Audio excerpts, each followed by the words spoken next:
You guys see Ted Cruz being made into a lolcow? I'm not doing the like, I can't believe Tucker Carlson made me agree with him thing, because Tucker Carlson is a Nazi, and the only reason he's taking these positions is because it is now financially prudent of him to position himself against the dominant Zionist GOP. What's really sickening is that Tucker Carlson, A, is very clearly an intelligent and competent interviewer, you know, no matter what you think of him, and I do not think much of him. And for two, Tucker Carlson was aware of everything that he's about to say here back when he was slurping Trump's balls on Fox News, you know? Like Tucker Carlson has to position what he's saying now as some kind of big awakening against the Zionist establishment. He knew all of this from day one because they all know they're lying. I'm burying the lead a bit here. How many people live in Iran, by the way? I don't know the population. At all? No, I don't know the population. You don't know the population of the country you seek to topple? How many people live in Iran? 92 million. Okay. Yeah, How could you not know that? I don't sit around memorizing population tables. Well, it's kind of relevant because you're calling for the overthrow of the government. Why is it relevant whether it's, because, it's 90 million or 80 million or 100 million? Why is that relevant? Because if you don't know anything about the country... I didn't say I don't know anything about Okay, what's the ethnic mix of Iran? They are Persians and predominantly Shia. Okay, it's not even. You don't know anything about Iran, so okay, I am not the Tucker Carlson expert on Iran. You're a senator who's calling for the overthrow of the government. You're the one who claims anything about the country. No, you don't know anything about the country. You're the one who claims they're not trying to murder Donald Trump. You're the one who can't figure out if it was a good idea to kill General Soleimani, and you said it was bad. You don't believe they're trying to murder Trump? Yes, I do. Because you're not calling for military strikes against them in retaliation. And if you really believe that... We're carrying out military strikes today. You said Israel was. Right, with our help. I said we. Israel is leading them, but we're supporting them. Well, you're breaking news here, because the U.S. government last night denied, the National Security Council spokesman Alex Pfeiffer denied on behalf of Trump that we were acting on Israel's behalf in any offensive capacity. No, we're not bombing them. Israel's bombing them. You just said we were. We are supporting Israel. High stakes. You're a senator. If you're saying the United States government is at war with Iran right now, people are listening. Okay. It is what to me is sickening again is that and again, like Tucker Carlson is a Nazi and a shameless grifter, you know, so it's not a matter of pure conviction or anything, that he could have been doing this the entire time. Of course, if Tucker Carlson did talk like this the entire time that he'd been in politics, he wouldn't have had a job on Fox News. He doesn't care. He's attempting to rebrand himself. Well, he's been leaning into this for a while now, but fundamentally, yeah. Incredibly funny stuff. By the way, Ted Cruz is being unintentionally revealing here, not, mind you, in that we've assisted Israel in bombing Iran necessarily, but in that Israel and America are functionally the same state.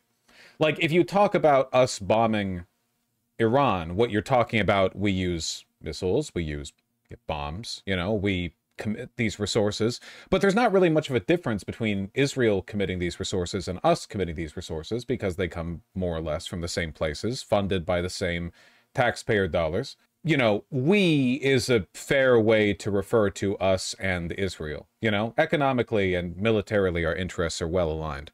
Here's the other really funny clip that I saw, which, oh man, you know, the Nazis, they love this one.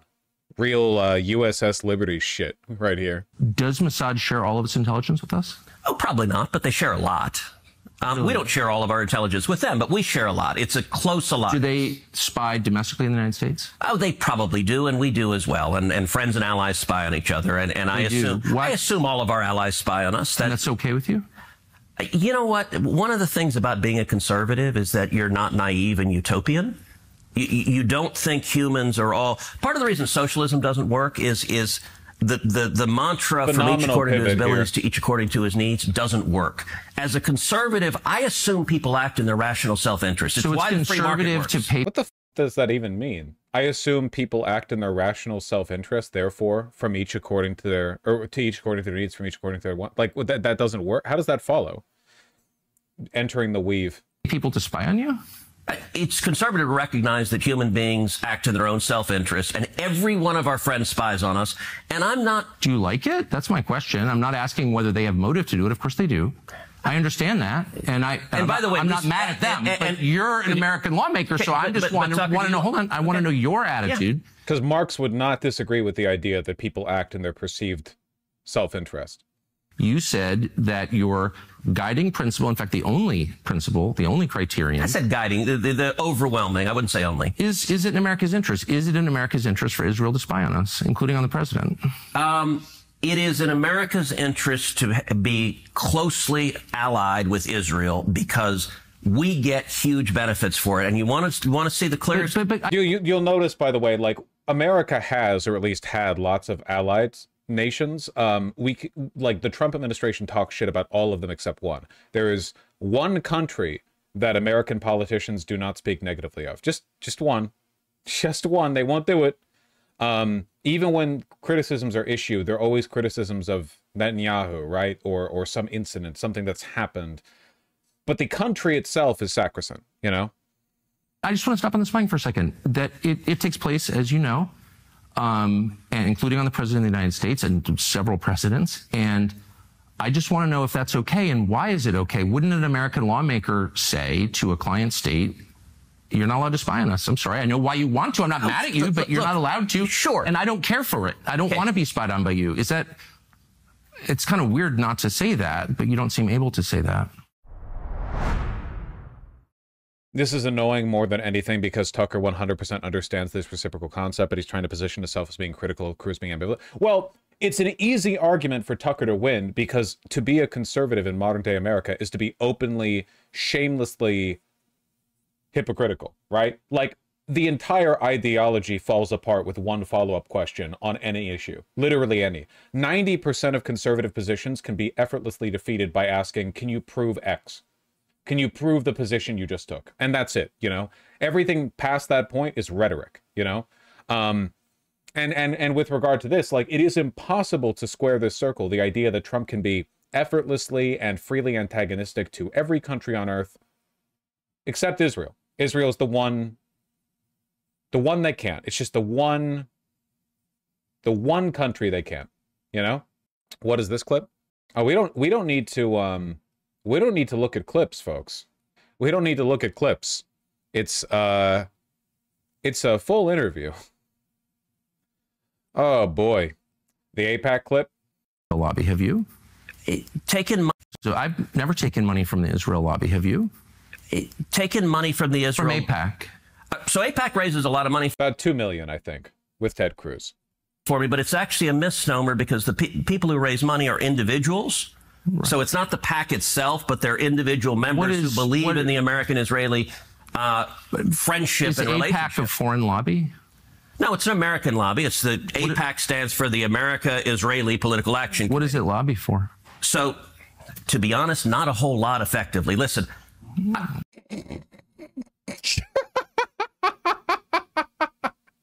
Listen, okay? All of the money that they raise and spend, don't worry about it. It's nothing. It's seriously nothing, okay? Don't worry about it, basically.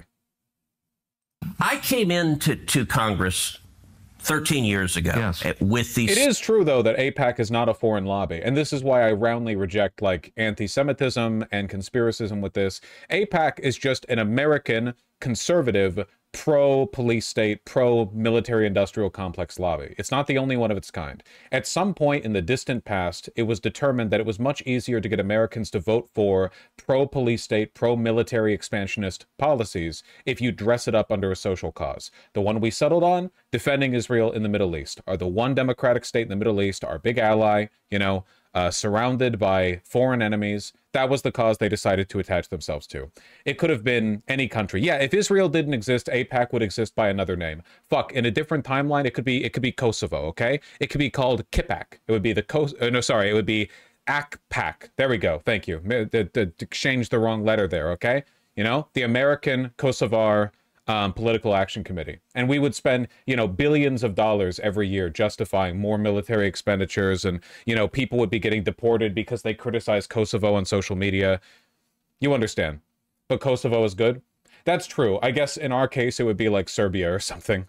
You understand. Stated intention of being the leading defender of Israel in the United States Senate. Right. And I've worked every day to do that. AIPAC, a lot of times, AIPAC, I wish were much more effective. Like they're Yeah, phenomenal response to this line of questioning, by the way. online who are in the fever swamp of terrified of AIPAC, and AIPAC. I'm not terrified of AIPAC at all. You're the one who seems a little uncomfortable when I'm asking. No, this. not uncomfortable at all. I'm just asking what AIPAC does. My understanding, having known a lot of people who work at AIPAC, is that it lobbies on behalf of the Israeli government. Wrong. Oh, okay. It's when was the last time AIPAC took a position that deviated from Prime Minister Netanyahu? All the time. Name one. Okay. Let me go back and give a little history. If you want to do a deep... Oh, man.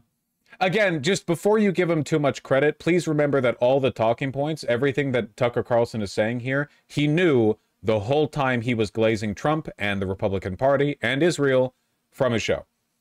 Like, for decades and decades, he knew all of this, all of the rhetoric, all the talking points, all of the naked hypocrisy, and he defended all of it for decades with the #1 punditry program in America. So I know there are people who are going to be like, wow, critical support. No, I mean, I like seeing Ted Cruz get torn into, but deep dive on AIPAC. I don't. I want to do a shallow dive that gets... No. I want to get to the core question. Any clear reason why Cruz agreed to this? Because he was stupid. This was a stupid thing for Cruz to do. AIPAC is lobbying for a foreign government. And it's not. No. It's lobbying for the United States. It is lobbying for a strong U.S.-Israeli relationship. Okay. So it has nothing to do with the foreign government. It wants America and Israel to be closely allied. Okay, but it's lobbying on behalf of the interests of another country. Wouldn't it be crazy if Democrats believed in anything? They could be talking the way Tucker Carlson is here, in Senate hearings. It would be so crazy. It would be wonderful if they could grow. But Democrats also won't touch Israel, obviously, Even people like AOC, we're talking about relatively weak denunciations.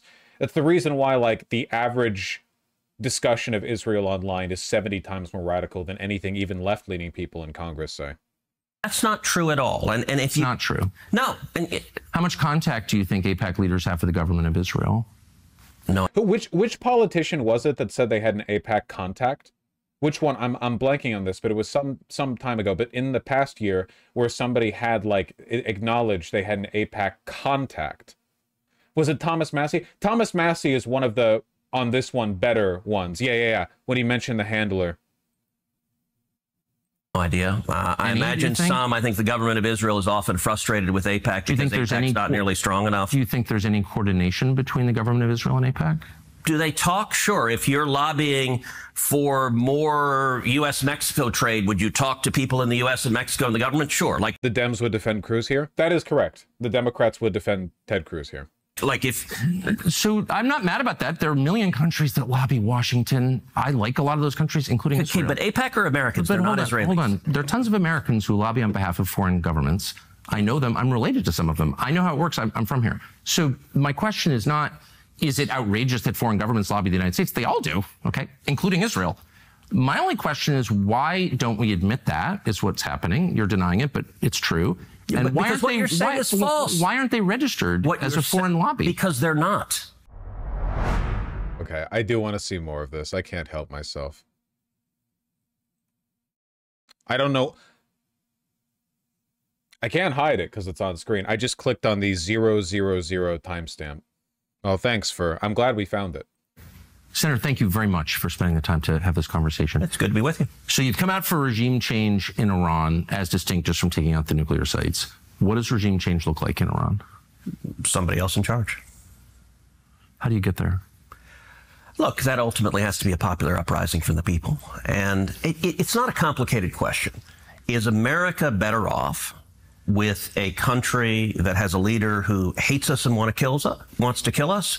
Or to have a country with a leader who likes us and wants to be friends with us. And definitely the latter is better. Of course. Yeah. And so that's not a complicated statement. Look, I believe you look across the world when you have countries that have dictators that are viciously anti-America. Venezuela, Maduro hates us. Would we be better off with Maduro out of power? What audience is Tucker trying to please with this, though? Nazis. That literally, take a look at the content that Tucker Carlson's been producing since, even slightly before being removed from Fox News. Like far right, Russia aligned, far right Russia aligned, like dissident right, white ethno state stuff. But again, he's a grifter, right? So it'll bounce around, you know, different stuff. How do the replies? Like, you can look at the replies to Tucker Carlson tweets all you want, okay? I'm pretty convinced of the demographic this is meant to appeal to. Power, absolutely. I want our enemies out of power, and I want our friends in power. I could not agree more. The question is, how do you get there? Of course. And we've been trying to kill Maduro for quite some time. We have troops there, as you know. I don't know that we've been trying to kill Maduro. We have. And I think you know that. And I don't know that. Okay, well, as a statement of fact, we have. So we do have massive sanctions. We tried to pressure him out of office. Yeah, I'm there's all kinds not of aware stuff. of. I'm just saying there's a lot of pressure coming from various parts of the U.S. government on that government, and it's still there. Yeah. Same, the country of our ancestors, Cuba. You know, 1959. We've been working on that. Hasn't worked. So it's. We both agree it's hard to do. It absolutely is hard. And look, I think you're reasonable to ask, how do we produce that? And I think there's a distinction between what your objective is and the means to get it. There are all sorts of things I would say we would be better off. We'd be better off in China without Xi there. Should we invade China and topple Xi? Of course not. Better off with no national debt. You know, there are lots of things. Totally. But it's good to say, all right, what are our objectives? Right. And so with the Ayatollah in Iran saying you're not really a principled anti-war stance. Though he's probably trying to bait Cruz into a false sense of security here. I doubt Cruz realized how antagonistic this interview would go. Regime change, I don't view as complicated. I mean, the guy literally leads mobs chanting death to America. Mm-hmm. So that's not good. Definitely not good. But the reason I think it's important to get a little more detailed about how that might happen is because there's military action in progress, which we're supporting. And the president has said clearly, including last night, that he is focused on eliminating the capacity of the Iranian government to produce nuclear weapons. You are saying we need to use military force to effect regime change. I have not said that. Oh, I must have. No, I have not said that once. Okay. I don't think we need to use military force to do regime change. I said I support it. I would like to see it happen. You asked me how should it happen? A popular uprising. What I've advocated for. All right, let's step back a second. You and I, we've known each other a long time. I would say we agree on about 80% of the things on Earth. For sure. And there are a lot of things, and we can get into the nitty-gritty of foreign policy as much as you want. There are a lot of things on which you and I agree, not just a little bit, but violently. Well, I totally agree. I was rooting for you in your last campaign, for sure. Well, thank you. Look, you have been heroic on the border. You've been one of the clearest and best voices in the whole country on securing the border and on the absolute crisis we're facing. And in Texas, I see it and live it every day. In COVID, in fact, you may recall in the middle of the COVID lockdown, I was out walking my dog when the whole world was shut down and we were living in lunatic times. And I called you and said, Tucker, your nightly monologues are the single best thing on television. Like I watch them like an injection of crack. Okay, I'm mixing my metaphor because you don't inject crack, but you get what Ted Cruz immediately understood where this was going and is now trying to. I think in Cruz's head, he is imagining he can spend the next 2 hours talking exactly like this with Tucker Carlson, rather than about regime change in Iran. I doubt he was buttered up for that to be the first question. I could try. No, I mean, you were standing up and speaking like, what the hell are we doing, in a way that we desperately, desperately needed. And so whether it's securing the border, whether it's the insanity of COVID lockdowns and the vaccine mandates, whether it is the Second Amendment or the First Amendment, you and I agree on a ton of stuff. The 20% where we disagree, I do think is meaningful. And it's mostly in the foreign policy space. And what I would say, if you'll allow me to get a little theoretical, and then I'm happy to get specific. Yes. For a long time, people have perceived two different poles of Republican foreign policy. There have been interventionists, and those have been people like John McCain and Lindsey Graham, George W. Bush. And there have been isolationists. And the most prominent of those have been Ron Paul and Rand Paul, and there are others. And people perceive those are and Trump, rhetorically, and Trump. The two choices. You got to be one or the other. I've always thought both were wrong. I don't agree with either one. The way I view my own foreign policy... I'm with you, by the way, for whatever it's worth. I agree with you. Okay, good. I don't know who set up that binary, but there are lots of choices, actually. I mean, people sort of naturally fall into, I think they want to classify people, and they're like, okay, you're one or the other, and you got to be all or nothing. Okay, I think I wanted to see how this begins because I was interested, like, how do you get so much from Cruz? And it's because of how this opened. You know? There was a lot of buttering up being done here. I really want to see where this turns up a little bit, though. Why aren't U.S. politicians focused on fixing America's problems? Check 13451 title. Cruz refuses to apologize for supporting disastrous Ukraine-Russia war. Classic. I wonder how much money Tucker is getting directly from Russia, you know?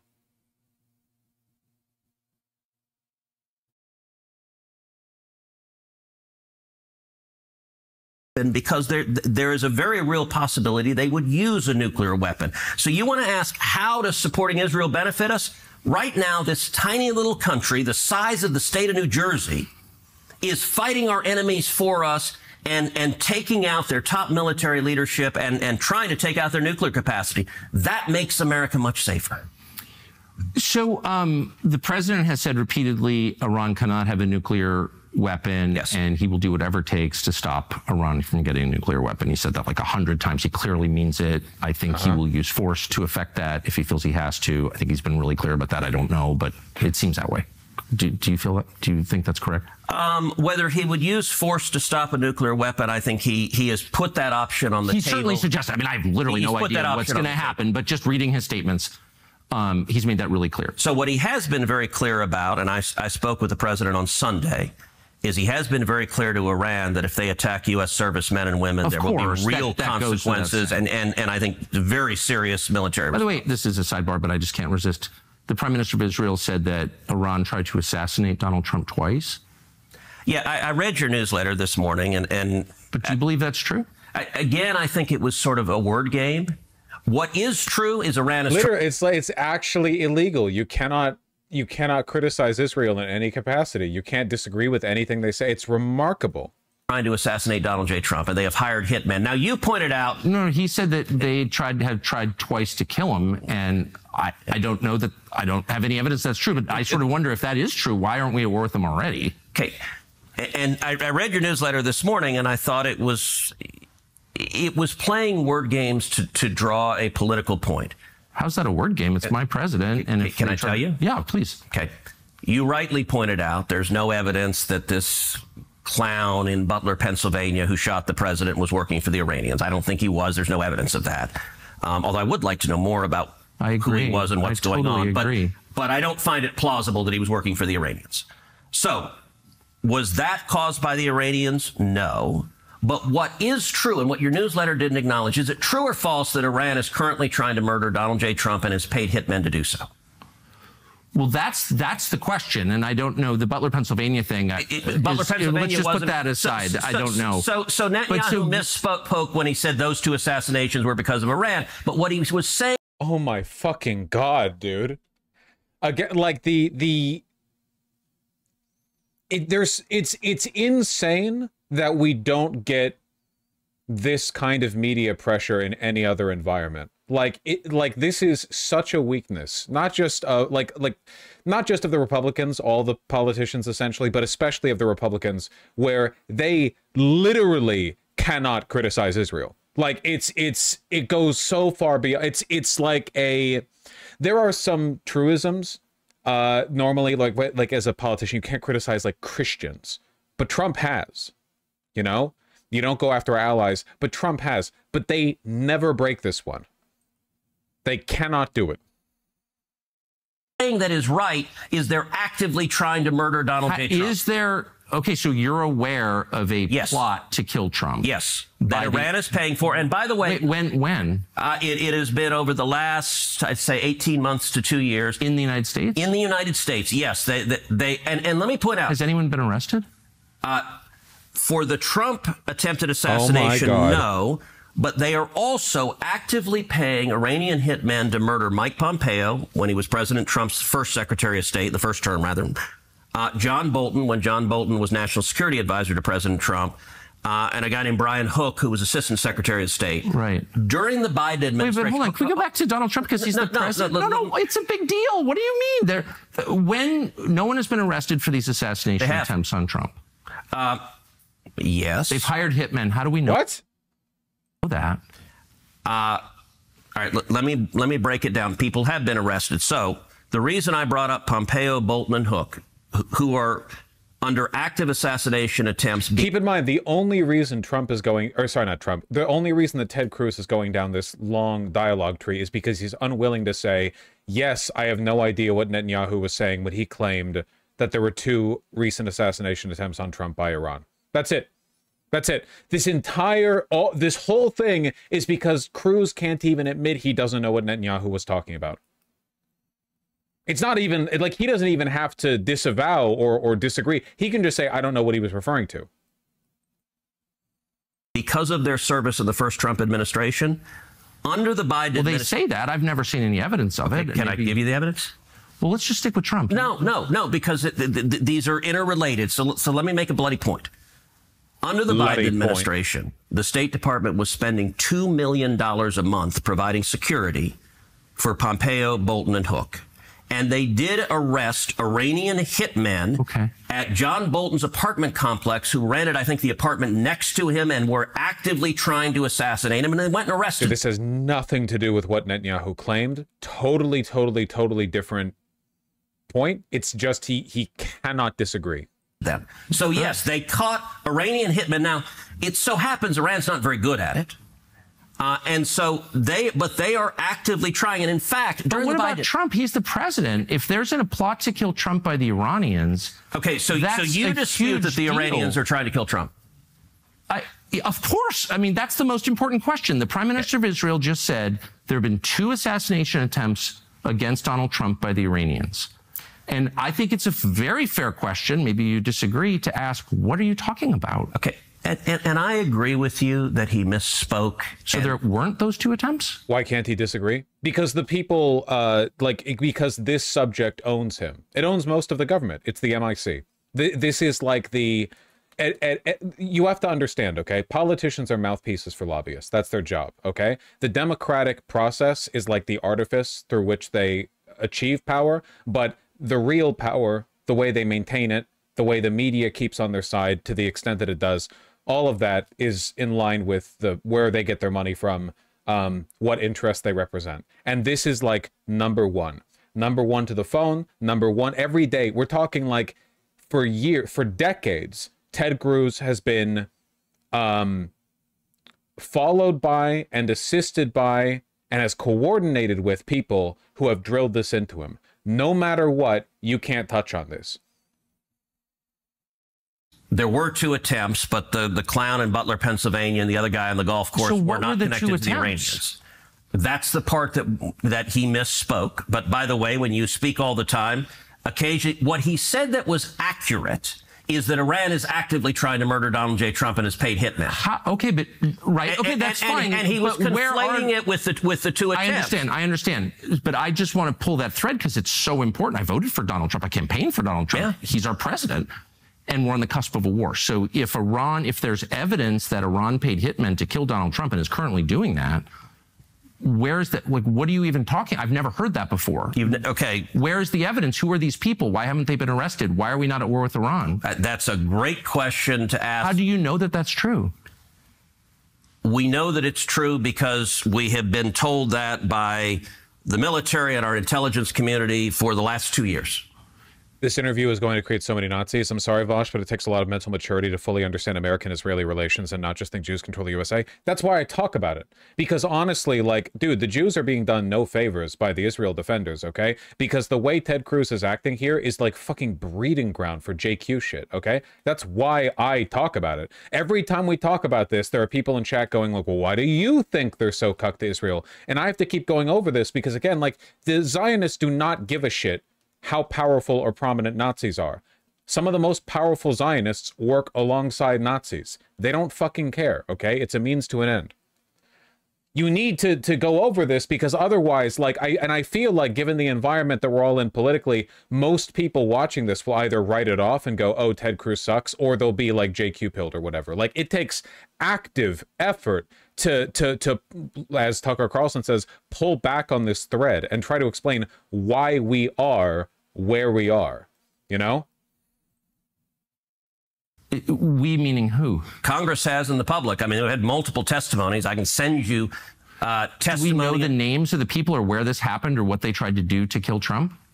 We do not. We have not apprehended an Iranian hitman trying to kill him. We know that Iran is trying to do so. In the United States?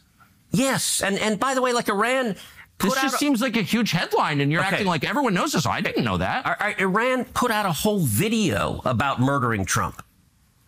Right, but I've never heard evidence that there are hitmen in the United States. I mean, trying to kill Trump right now. We should, like, have a nationwide dragnet on this, and we should attack Iran immediately if that's true.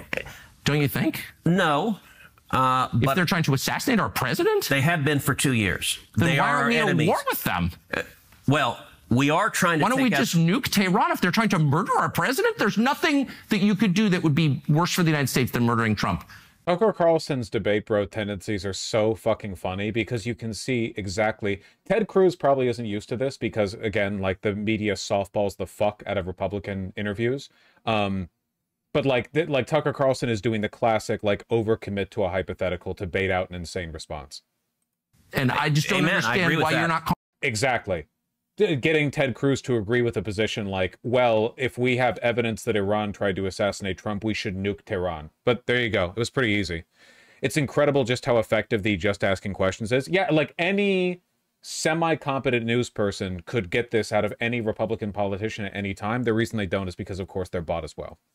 Calling for the use of nuclear weapons against the Ayatollah right now. I'm serious. If you really believe they're trying to murder... The use of nuclear weapons... See, whatever that's part of the problem of... So what do you mean? You don't seem to take the allegations seriously. I do. If you believe they're trying to murder Trump, we need to stop what we're doing and punish them. Can I ask something? And I mean this sincerely. So, all right, 20 years ago, you were... I think it's fair to say, in the interventionist world, you were a vocal defender of the Iraq War. I was a promoter of the Iraq War. And you now, and look, I think you were mistaken. I think you were mistaken. That's okay. Look, people change and learn, and that's part of the journey of being human. Your views have moved, though. In my view, they've gone way too... Damn, he owns it all right. Well, this actually favors Tucker Carlson's branding. When Tucker Carlson advocated for the Iraq War, he also knew he was lying, okay? This serves to, it's actually to Tucker's benefit, because now he gets to frame this as like a genuine come to Jesus moment. Like, he, you know, he's seen the truth and now he's shifted in his positions. In reality, Tucker Carlson believes now the same thing that he did 25 years ago. Too far the other end. And so I'm just totally confused. Why. I'm saying, hold on. Wait, this is one of the weirdest conversations I've ever had. I'm saying if it's true that Iran is trying to murder Trump, we need to move militarily against Iran immediately. That's not isolationism. That's the most... That's a call to violence, which I am calling for. If we believe that Iran is trying to murder our president, we need to strike Iran. Okay, but isolationists say things like, well, then just nuke them, which is what you just said, which is kind of a weird... Because I'm upset, because I'm taking you seriously. You don't take your own statements seriously. I take my statements very seriously. So I've asked you, where's the evidence this is true? And you said, well, they're trying to assassinate Brian Hook or something. Oh, so where does this all end politically for the right? Can you just watch the fucking interview? Hold on one second, I have to piss.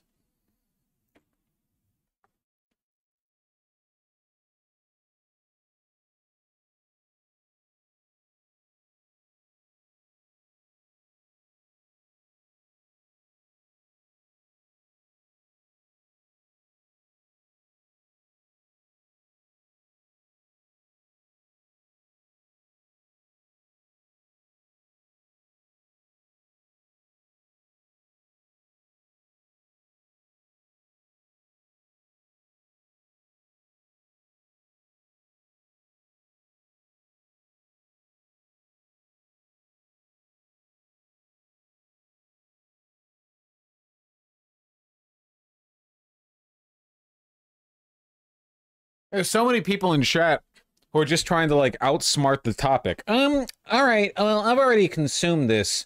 Mentally, I don't need to eat that salted potato chip, but I can tell by looking at it, it needs more sodium chloride.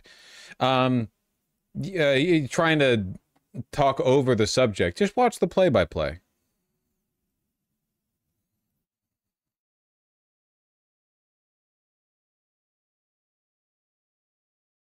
Can somebody please explain to me what does it mean to get Jew-pilled? That doesn't mean anything. What I said was JQ-pilled, or Jewish question-pilled, which is the central Nazi conspiracy theory that Jews are responsible for every bad thing that has ever happened to anyone for any reason. When they stub their toe, for example. You have to be very stupid to buy into that, but I do think it takes actually a lot of political education to have a coherent understanding of why Ted Cruz is behaving this way without defaulting to, you know, insane conspiracy dog shit.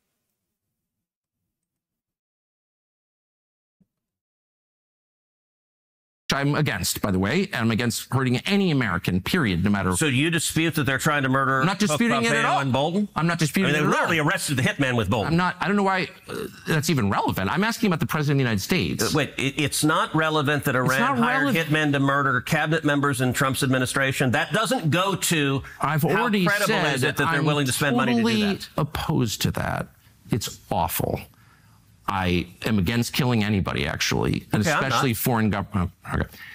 I'm asking about your allegation and the Prime Minister of Israel's allegation that Iran is trying to murder the president. Killing terrorists is a good thing. Killing people who are trying to murder Americans is a good thing. Because if you're America first, you want to protect America. And so killing Osama bin Laden was a fantastic day for the world. But you don't really believe that they're trying to murder Trump, or you? Yes, I do. Yes, I do. Then why aren't you calling for military action against Tehran right now? Because they're not very effective. In terms of hitmen, their hitmen are not very effective. I do think... So they're hitmen, but not the bad kind, the efficient kind? No, what are you saying? They're a weak country who is on its knees, and I think we need to... Then why are we so afraid of them? Why are they the biggest threat if they're a weak country that's on its knees? Because they're trying... I'm trying to keep track. They're trying to... Any interview could look like this if reporters were even remotely competent and capable of actually doing their job. It's so frustrating. It's so fucking frustrating because, like, Tucker Carlson is an effective rhetorician. There's a reason he got to where he is, or got to where he was, I suppose. A lot of, you know, people who work in media they're just muzzled. So it's frustrating because, like, every time anyone talks to any of their politicians, it could look like this. To develop... Be a little less snarky. I know, you're right. That is a problem that I have. I'm sorry. They're trying to develop nuclear weapons. They are close to developing nuclear weapons. And even a weak country with a nuclear weapon. Look, I believe there is a very real possibility if the Ayatollah develops a nuclear weapon that he would detonate it. What allows Tucker Carlson to talk like this when other journalists won't? Independent media. Well, independent from American media. He's probably paid by Russia. His financial connections aren't tied to the American military-industrial complex. Either in Tel Aviv or New York or Los Angeles. And that would be utterly catastrophic. And I don't know what the chances are of that. Let me compare and contrast Iran to North Korea. Wait, can I just ask one last question about trying to kill the president? You sincerely believe, you promise, that right now the Iranian government is trying to murder our president. Yes. You sincerely believe right now. Absolutely. And yet you are not calling for military action against the government that's trying to murder our president. Can you explain that? I don't think they're very effective. I do think we should, by the way, America is You're willing to take that risk? I think we should protect the president and we should take out our enemies. Well, Israel is doing that right now. But aren't they? Why would we outsource it to Israel if they're trying to? Your first question was, why are you for regime change? That's a pretty good example of why I'm for regime change. Okay, so you're saying we should just go in and take out the government of Iran. No. Why would we outsource it to Israel if they're trying to murder our president? Okay, you sound like the isolationist. What I'm saying on any military judgment is there needs to be a cost-benefit analysis of what are the risks versus what are the benefits. In this instance, it should be noted, by the way, that what Tucker Carlson's arguing here is actually retarded. The idea that if a foreign nation attempts to assassinate your president, that means that by default you should attack. It's completely nonsensical, and it would also justify basically every country in the world at some point or another launching missiles at us. But of course, the goal here isn't to provide a coherent worldview. Tucker Carlson never argues for anything. He asks questions and pokes apart real or imagined holes in the other person's argument.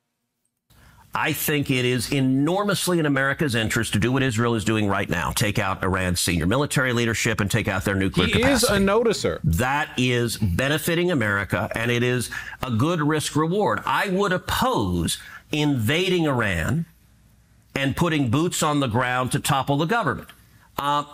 Unless Trump said so.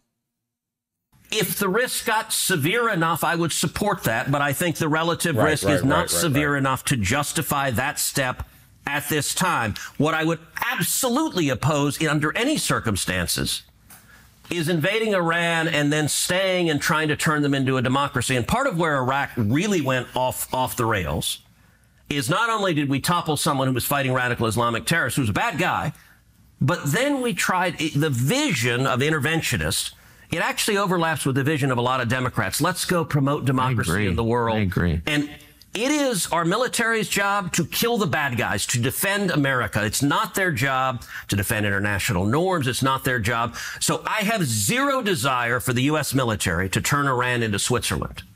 Look, would it be nice if they suddenly became Switzerland? Sure. If I could wave a magic wand, great.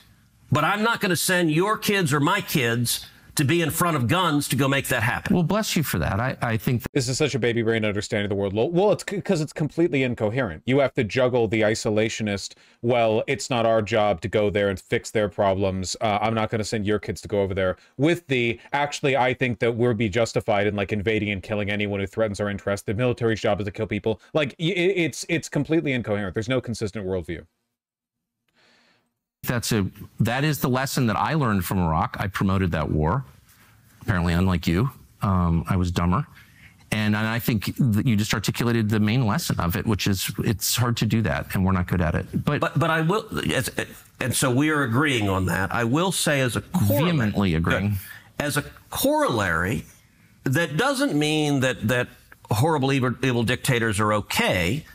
And going back to Reagan and the Cold War, we have lots of weapons. I am happy to highlight the brutality, the oppression, the human rights abuses of regimes, even though I don't want to invade them, because I think the bully pulpit of American leadership is really powerful. And I think dictatorships are terrified. So I've spent 13 years in the Senate. One of the things I do frequently is highlight dissidents in... They go back to talking about the Iranian assassins again later in the video?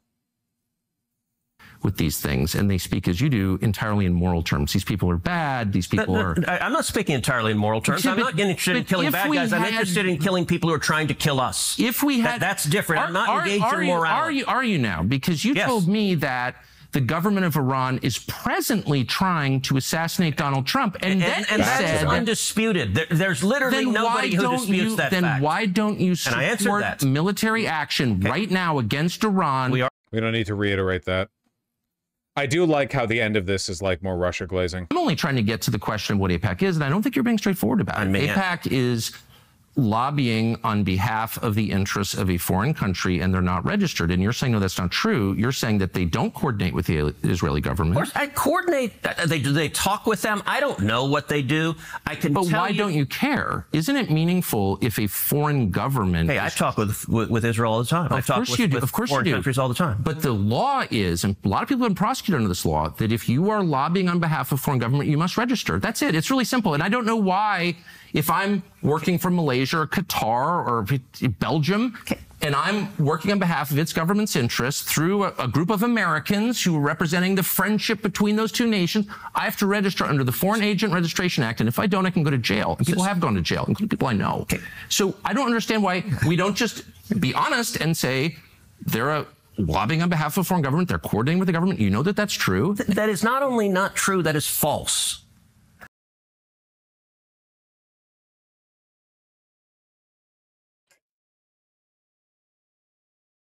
That was good. That was a good one. That one was good. You got to use that one. No, that's a solid line right there. They're not coordinating with the Israeli government? Do you know how AIPAC raises money? What? For elected officials, like what they do, like what the actual mechanics is? I mean, they go to people who are sympathetic to Israel and raise money and then send it to candidates who agree with them. So what they'll do is, so in my last election, AIPAC endorsed me. And they'll host a fundraiser. And they'll host a fundraiser in Dallas or Houston or Atlanta or New York or L.A., and they'll do a fundraiser, and they'll get someone who will host it, and it's usually a business owner, lawyer, doctor, someone who hosts it. And you get typically at an AIPAC fundraiser 30, 40, 50, maybe 100 people who live in that city, right? Who care about a strong U.S.-Israel relationship. Yeah. And if they have, 50 people, each of them writes $1,000 check, and you raise $50,000. Yeah, I've been to an AIPAC fundraiser. I know what it looks like. But that is not, and by the way, there's no representative of the Israeli government there. You have, when you're in Dallas, you're meeting. Arguing that because there's no foreign minister from Israel present at these fundraising lobbies, that means that AIPAC isn't fucking associated with Israel? What the fuck kind of argument is that? Jesus Christ. With false and silly conversation. I know all this. The question is are AIPAC's goals shaped by the goals of the Israeli government to any extent? Okay, that's a really simple from question. Lobbying on behalf of. It's a simple question. Are AIPAC's goals shaped by the goals of the Israeli government? And I'm just going to ask you a question straightforwardly. And if you say no, I think we both know that's not true. Okay, are they shaped by? Are they coordinating with the Israeli government? Are they talking with them? Yes. Is Israel directing them? You want to talk about FARA? The law on lobbying on behalf of someone. Yeah. It is, I hire you and you lobby on behalf of me. I direct you. Does Israel direct AIPAC? No, they are not lobbying on behalf of them. Do they care about them? Yes, but... Do you think that it's just interesting because what you're now describing in a very defensive way, I will say, is foreign influence over our politics. No. And you began, and it's so transparently obvious to everybody. I don't know why you would be embarrassed of it. You've said that you are sincerely for Israel. I believe you. I don't think you have some weird agenda. You seem to be sincere. By the way, Tucker, it's a very weird thing. The obsession with Israel, when we're talking...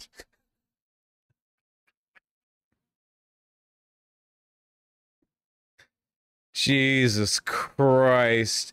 Yeah, the fucking audacity, man. No, I do think it's weird, the obsession with Israel. I do think it's weird that we've given them like billions and billions in funding and how they have healthcare and we don't. And, like we pay for their weapons and you politicians literally can't you can't criticize Israel. You literally can't do it. That is a little weird, I think. Talk about foreign countries. It's hardly an obsession. You're not talking about Chinese. You're not talking about Japanese. You're not talking about the Brits. You're not talking about the French. The question, what about the Jews? What about the Jews? Oh, I'm an anti-Semite now. Senator, you're asking the questions, Tucker. Tucker is, of course, an anti-Semite, but the questions he's asking here are not anti-Semitic. You're asking, why are the Jews controlling our foreign policy? Senator, that's what you just asked. Hardly saying that, and I have... That is exactly what you just said. Well, actually, I can speak for myself and tell you what I am saying. Good. On behalf not simply of myself, but on my many Jewish friends who would have the same questions, which is to what extent, and it's interesting you're trying to derail my questions by calling me an anti-Semite, which you are. I did not. Of course you are. How would you deny that you said that? Of course that's what you just did, Ted Cruz. Why would you, you absolutely did that. And rather than be honorable enough to say it right to my face, you are in a sleazy, feline way implying it, or just asking questions about the Jews. I'm not asking questions about the Jews. There's nothing to do with Jews or Judaism. It has to do with the foreign government. Isn't Israel controlling our foreign policy? That's not about the Jews. You said, I'm asking you. And by the way, you're the one that just called me, I think, a sleazy feline. So let's be clear. It's sleazy to imply that I'm an anti-Semite, which you just did. No, I just said, why is that the only question you're asking? You answer it. Give me another reason. If you're not an anti-Semite, give me another reason why the obsession is Israel. I am in no sense obsessed with Israel. We are on the brink of war with Iran. And so these are valid questions. But you're not asking about Iran or the Ayatollah. If I can finish, you asked me why I'm obsessed with Israel. Yep. 3 minutes after telling me that when you first ran for Congress, you elucidated one of your main goals, which is to defend Israel. Yes. And I'm the one who's obsessed with Israel. I don't see a lawmaker's job as defending the interests of a foreign government, period. Okay. Any government, including the ones that my ancestors come from. So that's my position. That does not make me an anti-Semite. And shame on you for suggesting otherwise. And I mean that. And that's low, and you know it's low. So why don't you just answer my questions in a straightforward, rational way? You certainly have the IQ to do it.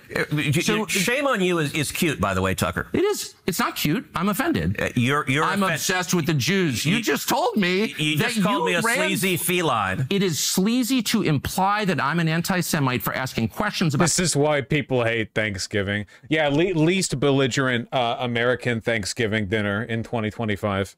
how my government is You want run. to count how many questions you asked about what about the Jews? What about Israel? What about AIPAC? I never asked about the Jews. This has nothing to do with the Jews, whatever that means. This has to do with a foreign government. And once again, shame on you for conflating the two. They have nothing to do with each other. I'm talking about the influence of Israel and Jews have nothing to do with each other? All Jews, or an attack on all Jews, which I am not, nor would I ever be undertaking now. I'm not attacking anybody. By the way, that's who Iran wants to kill, is all the Jews and all the Americans. And I'm totally opposed to that, okay? But now, because except you don't want to do anything about it. Decisions need to be made. We can talk about those decisions. And I plan to. Good. But I just want to get a sense of whether you think, having described yourself as an America First person whose only criterion for judgment on foreign policy is America's national interest, to what extent you're influenced by a foreign government, which gives you a lot of money through its lobby, and you're claiming this has nothing to do with the foreign government. They're not coordinating. Yes, they're spying on us, but it doesn't bother you. And I'm sort of wondering, like, what is this? This is one of the weirdest conversations I've ever had. I'll tell you what, and I'll answer any question you like. But I want Tucker to interview every Zionist now. Holy shit! Again, like, literally everyone knows this. All the politicians, all these big media pundits, they all know how the game is played. They all understand why they can't, you know, defy the dogma on this. If we had real journalists, they would. Are you going to call me an anti-Semite again or no? Let's try to ratchet down the temperature a little. You're the one who went to motive. I'm asking honest questions. I'm just asking questions. Yes, that's it. That is what I'm doing. Let's try to ratchet down the temperature a little bit. Okay. Picture the house of your dreams. Oh, I will not picture the house of my dreams. Text, plenty of data. You company. Murphy movie called The Distinguished Gentleman. Yeah. It's a great movie. It's actually a fun comedy. Wait, does he just straight up not answer? Did Ted Cruz really, like, just spend 5 minutes waffling and accusing Tucker Carlson of anti-Semitism to avoid answering? Did he just straight up, like, try to move past this? About politics, and Eddie Murphy in the movie is a con man who gets elected to Congress, and he's literally a con man who the congressman dies, he has the same name, and so he runs and they get elected. And you often get leftists in the media who say, for example, if you support the Second Amendment, called an anti-Semite for asking questions, and it's also the only government that no one will ever criticize. And I find criticize Israel every minute of every day, like the only government. Politicians don't. Politicians do not. No, sir, they do not. Nope. Nope, nope, nope. Not even people like Ilhan Omar and AOC are limited in their criticisms. They say stuff like, well, there's a genocide going on, which there is. But they know that there's a line, and like the broader dynamic is something they can't touch on. That people will not criticize. Rashida Tlaib just tweeted out calling Benjamin Netanyahu a war criminal. Rashida Tlaib? No, you said no one will criticize. No, I'm talking about Republicans that... Also, that's a criticism of Netanyahu, not of Israel. I would vote for, including you. And I'm saying, you know, whatever. I don't even like talking about Israel. What I care about, I never do, because it's not worth being called anti-Semite. The State Department has explicitly stated that they will revoke green cards and student visas of people who criticize Israel. Not that criticize America. To my knowledge, criticizing America has not led to anyone getting deported, has not led to anyone getting their visa revoked, whereas the State Department explicitly stated criticism of Israel could lead to those things happening. It's from AIPAC recipients. But now we are on the verge of joining a war, and I just want to be clear about why we're doing this. All right, so, and let's get into Iran momentarily, but you suggested it was... What about people that say anti-Trump shit in social media? Yeah, there are like members of ICE or border Customs and Border Patrol that'll like exercise discretion on that. But the State Department has explicitly, with Mahmoud Khalil, explicitly stated that criticism of Israel could lead to the revocation of a green card because you're criticizing America's like foreign political interests. It goes beyond like just criticizing Trump or whatever. They specifically described that. Do you think Zionism is what's radicalizing people into anti-Semitism? No, there have been anti-Semites for a long time. But I gotta say, this shit is not helping. was a strange thing that I said a minute ago, that when I came into the Senate, I resolved that I was going to be the leading defender of Israel. And what you didn't ask is why. So let me tell you why. No, you said I was obsessed with Israel, and you had just told me that, like, your driving motive to get to the Senate was to defend Israel. I'm like, I don't think I'm the one who's obsessed with Israel. Okay, I don't even think about Israel. Tucker, words matter. And you know that. I said I resolved to be the leading defender of Israel, and you said your driving motive, the reason you're in the Senate. You want to be the leading defender of Israel. I would think if I ran for Senate, I'd be like, there are people dying of drug ODs on the street. My driving motive is to fight for Texas and America, and to fight for jobs, and to fight for the Constitution. And you played a very, very careful word game of eliding. You're the one who said it, not me. So you still haven't asked why, but I'm going to tell you why. Okay. And the reason is twofold. Number one, as a Christian, growing up in Sunday school, I was taught from the Bible, those who bless Israel will be blessed, and those who curse Israel will be cursed. Good Lord. And from my perspective, I want to be on the blessing side of things. Of those who bless the government of Israel? Those who bless Israel is what it says. It doesn't say the government of, it says the nation of Israel. So that's in the Bible. As a Christian, I believe that. Where is that? I can find it to you. I don't have the scripture off the tip of my... You pull out the phone and use the Google. It's in Genesis, but... So you're quoting a Bible phrase. You don't have context for it, and you don't know where in the Bible it is, but that's like your theology? I'm confused. What does that even mean? Tucker. He is very good at what he does. Obviously, Ted Cruz is not actually meaningfully religious. His justifications here are insincere, right? He's just pivoting to Christianity as a defense in an attempt to put up another wall. In reality, of course, the answer is and always will be because he's been bought. But he can't say that, so... I'm a Christian. I want to know what you're talking about. Okay. Where does my support for Israel come from? Number one, because biblically we're commanded to support Israel. But number two... Hold on. Hold on. You're a senator, and now you're throwing out theology, and I am a Christian, and I am allowed to weigh in on this. We are commanded as Christians to support the government of Israel? We are commanded to support Israel. And what does that mean, Israel? We're told those who bless Israel will be blessed. But what? Hold on. Define Israel. This is important. Are you kidding?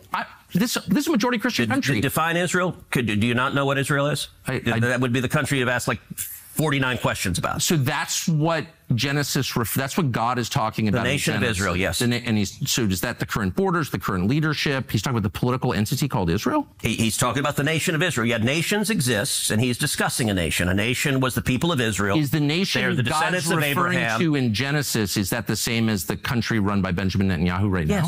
Yes. It is. Okay. And by the way, it's not run by Benjamin Netanyahu as a dictator. It's a democratic country that elects. Oh, dude, the fucking... The fact that Ted Cruz has to pull from his point here to like further glaze Netanyahu. He's the prime minister, right? What? But just like, you know, America is the country run by Donald Trump. No, actually, the American people elected Donald Trump. The same principle This is silly. I'm talking about the political entity of modern Israel. Yes, and that is you believe Israel. That's what God was talking about in Genesis. I do. Genuinely surprised at how much nuance Tucker's poking at right now. Well, he was probably ready for all these talking points, but also the stuff that Ted Cruz is saying here is pretty easy to dissect, you know? Like, the Zionist superstructure in American politics relies on no one directly questioning it, which is why they had to spend so much time and money, like, buying everyone out, right? Like, it's like how when dictators take power, they put so much effort into making sure nobody directly criticizes them because their shit falls apart, like, immediately. It's essentially like that, you know? They have to work very hard to keep the bubble intact. But that country's existed since when? For thousands of years. Now, there was a time when it didn't exist, and then it was recreated just over 70 years ago. I'm saying, I think most people understand that line in Genesis to refer to the Jewish people, God's chosen people. That's not what it says. Okay, Israel, but you don't even know where in the Bible it is. So I don't know if we can... I don't remember the scriptural citation, but... Okay, it's like Genesis 16 or something like that. But yes, it's in the earlier part of the book. But the point is... All right, Tucker, you keep interrupting me before I finish my sentence. It's just important to know what you're talking about. I don't know what you're... So you're saying as a... The nation of Israel in a biblical sense is the Jewish people? Yeah, of course, obviously. Like, states didn't exist back then. So when you refer to a nation, you're effectively referring to like an ethnic or cultural group, right? Like you can say, for example, the Kurdish nation exists, as it does. There are several, even, or maybe one, depending on how much you want to. You know, it refers like broadly to a group. What the Kurds don't have, of course, is a state. Israel today is a state with borders and laws and so on. But that's not what the Bible would have referred to. The Bible would have referred to the, you know, Israelites as a people. The nation can move with the people. Christian, if I believe in Jesus, I have to support the modern state of Israel. No, I'm not saying that. I'm explaining for me what my motivation is. But okay, so I'm just trying to understand. You said God tells you to support the modern state of Israel in the Bible, in some place in the Bible that you heard about, but you don't know where it is. That's your theology? You're going back, am I a sleazy feline again? I mean, if you accuse me of anti-Semitism again, I will say that, but I don't think you will. Try to be a little less condescending. I'm trying to have a conversation. Condescending. You're throwing this stuff out, and it's my job to figure out what you're talking about, but I don't understand. But you're not letting me. Okay. I'm sorry. I want to be polite. That is, for me, a personal motivation. But I also, what I was about to say, I don't believe my personal faith, not everyone who I represent is a Christian. It's not an argument for me to give that we should do this because of my faith. And so as an elected official, I don't give that as the reason we should support Israel.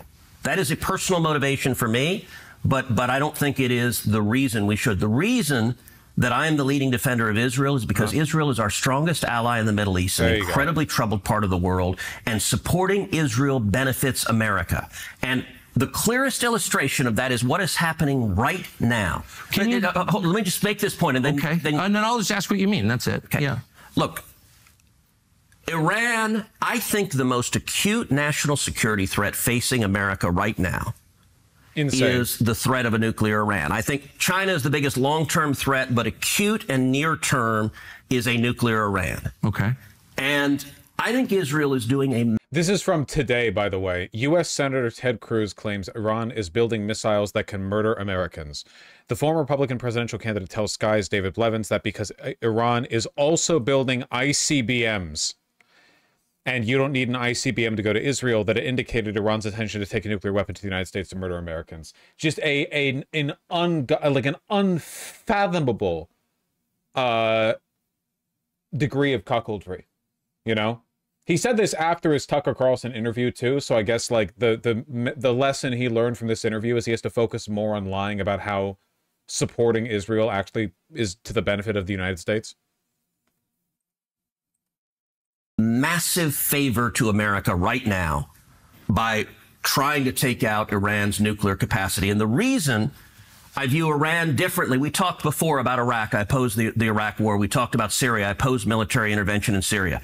The reason for that is those did not... An hour ago, the State Department is now requiring student visa applications to make their social media accounts public so they can check for anti-U.S. sentiment. Nice. Applicants will be vetted for any indications of hostility towards the citizens, culture, government, institutions, or founding principles of the United States. I bet you there's another country you're screening for here. Because the founding institution, the founding principles of the United States are heavily rooted in like Western European Enlightenment values. But something tells me, if you're a hardline anti-France guy, you just fucking hate France, you fucking hate, I don't know, Italy or the United Kingdom, I think you'll be fine. I think you'll get into the US. But there's a non-Western European country that I think might be on the list of things you can't criticize. I just got a feeling. Pose a threat to the United States. I think Iran is markedly different. Number one, the Ayatollah is a religious zealot. He is a lunatic, but a particularly dangerous kind of lunatic. Ted Cruz just justified, you know, unlimited military and political support for Israel on the basis of a passage in the Bible. Because he's driven by religious fervor. When he says death to America and death to Israel, I believe him. And I think Iran is trying to get a nuclear weapon because there is a very real possibility they would use a nuclear weapon. So you want to ask, how does supporting Israel benefit us? Right now, this tiny little country, the size of the state of New Jersey, is fighting our enemies for us. And we're back. We're back here. And we watched that position, or we watched that section earlier.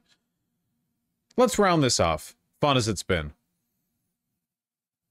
Is Russia an enemy of the U.S.?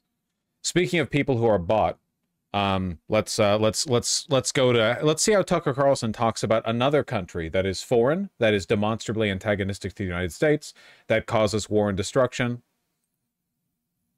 I was triggered when you called me names, and I'm triggered once again that you're calling me a Russia defender when in fact I'm defending Western Europe. And I don't think that you. Do you think Putin's our enemy? Well, he's literally our enemy. You are funding a war against him. But do you think he is our? You're saying we're his enemy. Do you think Putin is our enemy? I think it is a tragedy that your policies, specifically yours, helped drive Putin into the arms of China, forming a. Interesting. A sudden shift in the language used by Tucker Carlson here. Block that's larger than us. So you won't answer that question. I don't. He is literally our enemy right now. That is a tragedy for the United States. No, you're saying, but you won't say he is our enemy. And look, like I know in what sense. I don't want to be enemies with Russia. It doesn't help us at all. It may help some people in the United States, but in general, I don't want to be. I don't want to be at war with Russia. I don't think it is in our interest to be at war with Russia. With China. That is a disaster. But listen, no doubt, and I want Russia and China attention, so I agree with you there. But I think Putin is a KGB thug. I think he is a bad man. Now, I don't want to go to war with him over that. Okay. But I'm not naive, and like I watched your episode. He's a bad man. Okay. Look, I watched your episode where you went to the Russian grocery store. And now Tucker Carlson is the one who comes across kind of weaselly and avoidant. And was that disloyal, do you think? It was just weird. It was like a promo video for Russia, and I don't understand. I'm not attacking you when I ask why, because I'm genuinely like, I don't get like when you called me and said something, you weren't attacking me, you were just noticing. No, but may I ask you a lot of noticers in this debate. Well, let me just answer yours by saying the United States, the Biden administration, with your help, full support, began this war on Russia in response to their invasion. Yeah. I'm noticing. Of Ukraine. And one of the things was they kicked Russia out of SWIFT, out of the international financial system. Yeah. And my first response was, this is going to really hurt the U.S. dollar, which it has. And I hope someday we can have a conversation about that. It's really, really hurt the one thing that we needed, which was to retain dollar supremacy. So I was interested in the economic. Lying here, of course. Kicking Russia out of SWIFT. Russia's economy is not very big at all. And Russia also didn't have a dominant export market. Kicking them out of SWIFT didn't really affect the dollar that much. Though the dollar is down like 9% since Trump took office, so.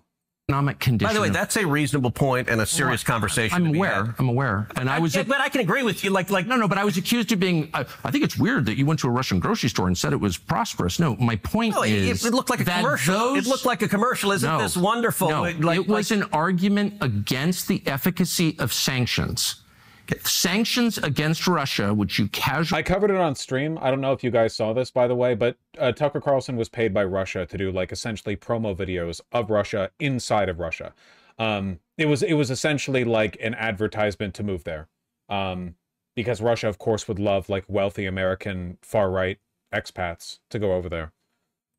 Truly and enthusiastically imposed, scoring a little moral victory every time, had no material effect that helped the United States. Russia is backstopped by China, and I recommend that you go there and see it.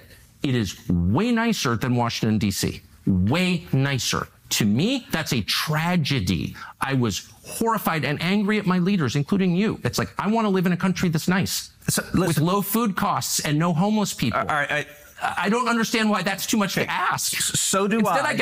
Here's Tucker being impressed by a shopping cart in Moscow. Why are you linking to the H3H3 subreddit? Was there really no other place? All right, here we go. So I guess you put in 10 rubles here, and you get it back when you put the cart back. So it's free, but there's an incentive to return it and not just bring it to your homeless encampment. Okay.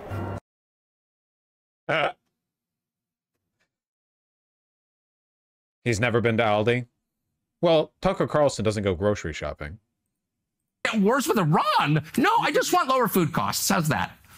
So, look, it's a weird argument that you do often, which is, listen, things are crappy in America. Liberals have done bad things to America, so we shouldn't worry about any enemies around the world. Republican senators, Republicans they don't care about us. They're focused on other countries. You wrote that and our country is dying, and you don't care because you're focused on Iran or Putin. So you believe that I don't care about America. I guess you believe Donald Trump doesn't either, like nobody cares? I believe that your focus is way too on other countries. It's way too focused outward. The money that you send abroad could be used here and should be. What money that I send abroad, by the way, I emphatically agree with Ukraine? You don't even know. I emphatically agree with Donald Trump's, for example, dramatically slashing USAID.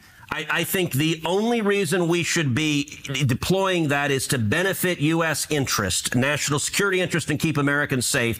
And so, how much did which they were to an extent? Did you vote to send to Ukraine? Look, you're in about $80 billion. $80 billion. Yeah. So you're in. You love just giving these broad characterizations that are not accurate. I'm genuinely puzzled. Look, I don't want to go to war with Russia, but I don't think they're our friend. I think Putin... Well, I agree. I think Putin is a murderer. I think he's a liar. And I think he does not wish well on America. Okay. And there's a difference between saying that, just like Reagan referred to the Soviet Union as an evil empire, and Putin was in the KGB. Look, my father was imprisoned and tortured in Cuba. Okay. I hate communists. It was actually Batista that tortured my dad.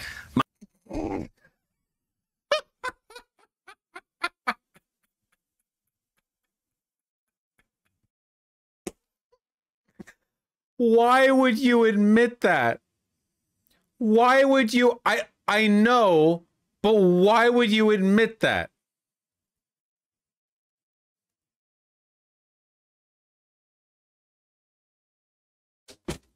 Jesus Christ.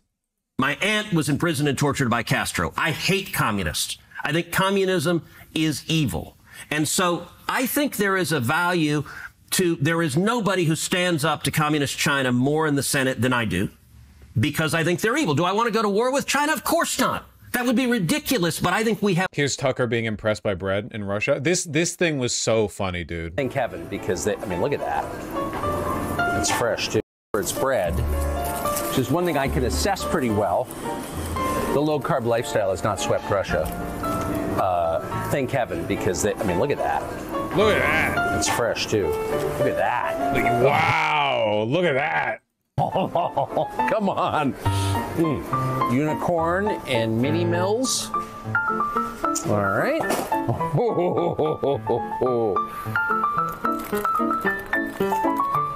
Didn't the amount he racked up at the end of this, like the amount he spent on these groceries, ended up being like way the fuck more than the average Russian can afford? Like the average American can easily pay their grocery prices. Like like by average, you know, I'm talking median income, 9% or so of your monthly wage. It was over a month's wage.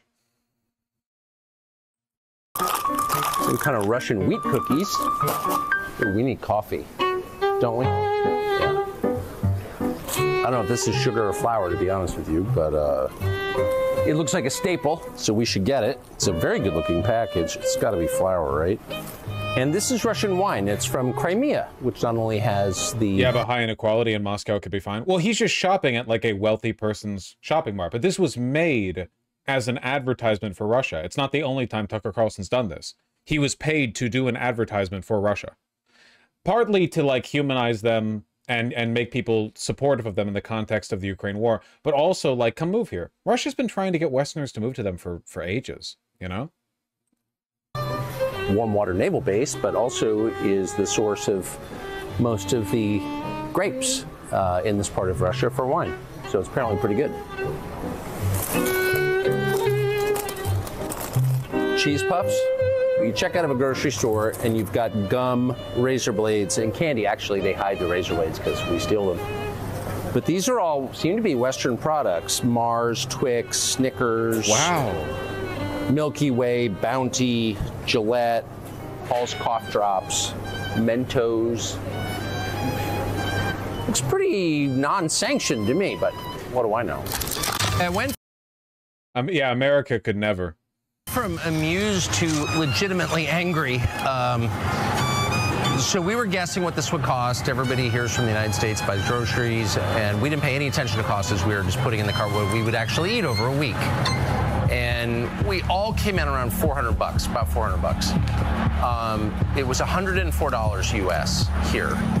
And that's when you start to realize that... Do you have any idea how much that is? For one, he barely filled his cart. For two, do you have any idea how much that is to a Russian?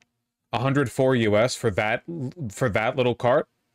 Ideology maybe doesn't matter as much as you thought. Corruption.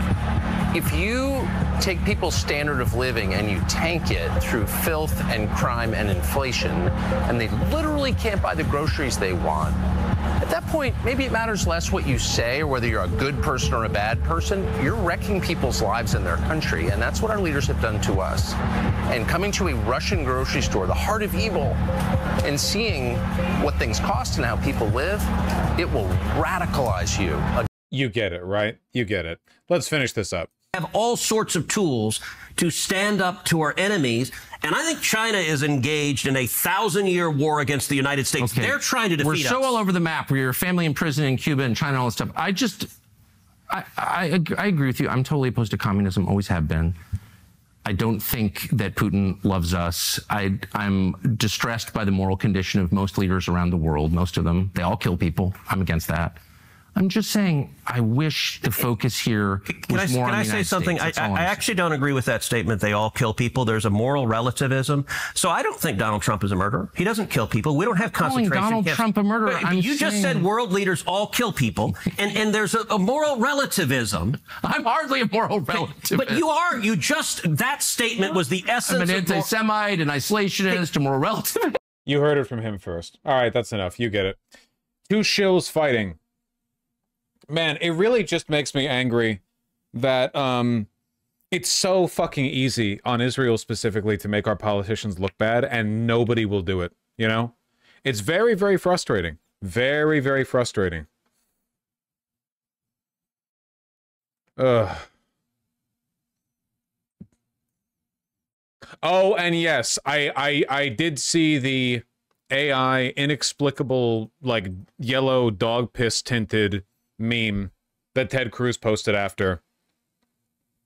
What is the population of the Death Star? You get it.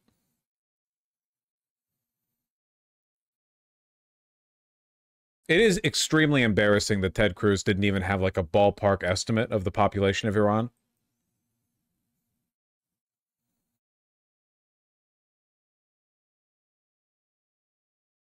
This shit goes hard if you're retarded. No one likes Ted Cruz anyway.